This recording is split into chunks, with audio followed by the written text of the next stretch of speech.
Hundreds of years ago, the first Chinese came to the far-flung southern tip of the African continent, most of them originally from southern China.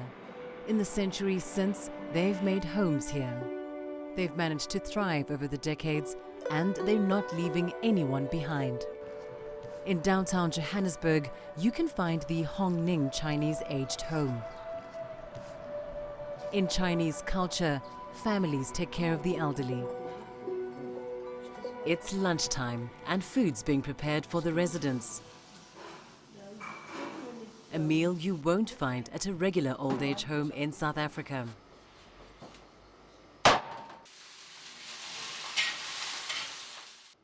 The food that we prepare is Chinese food for the old folks because they're used to eating Chinese food. And then we also have the various festival days like the Chinese New Year or Dragon Boat Festival. Maybe they would eat dumplings that we would try to prepare for them. The histories of the people who call this place home are diverse, filled with both struggle and joy. My parents is born in South Africa, and I'm also born in South Africa. What year were you born? 1934. We had hard times because we weren't, our parents didn't have money. So my mother used to work very hard to bring us up. We were a family of 6. And then we went to the colored school because those days they didn't allow us to go.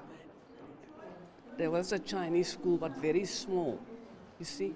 So we didn't have the money to come into town to go to the school. So I went to the colored school, there where we lived in Alexander Township. I didn't have many friends because, the less friends you have, the better. But I was very happy there at that school. But the history of the Chinese in South Africa goes back far further. And Diane Mann would know all about it. She quite literally wrote the book with help from her co-author. My co-author Melanie Yep and I tried to go back to see when the first Chinese arrived. And we've traced the first arrivals to around 1660 at the time of Jan van Riebeeck arriving at the Cape and having brought some what we would probably have called convicts from Batavia to come and work his market gardens so that the ships passing around the Cape could get fresh provisions. The big wave of immigration turned up when gold was discovered on the Rand. Okay, the Chinese used to follow gold around. Kamsan means gold mountain. We still, in local Cantonese, refer to Johannesburg as Kamsan. There are in fact 2 Chinese communities in Johannesburg. The first, the Chinese who are now South African citizens.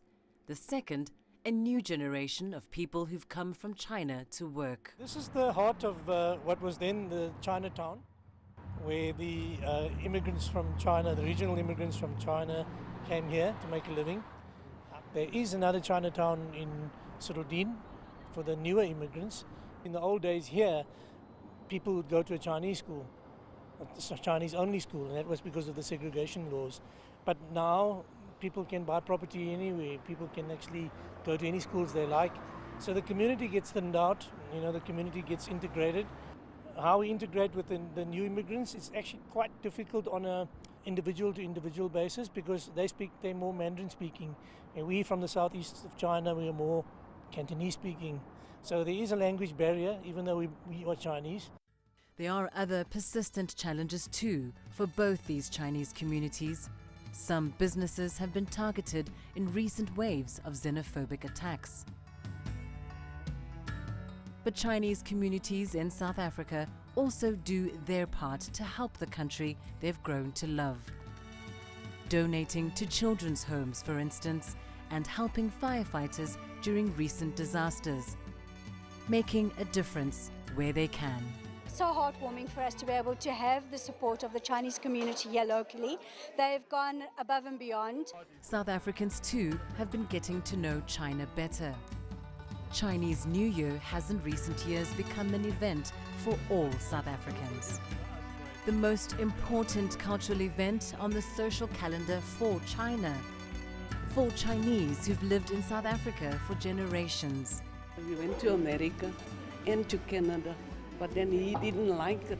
So he says, no, South Africa is his home, and we came back. 4 Chinese who are seeking new opportunities here. And 4 South Africans who are keen for closer contact with an ancient culture. Lindy Mtongana, CGTN, Johannesburg, South Africa.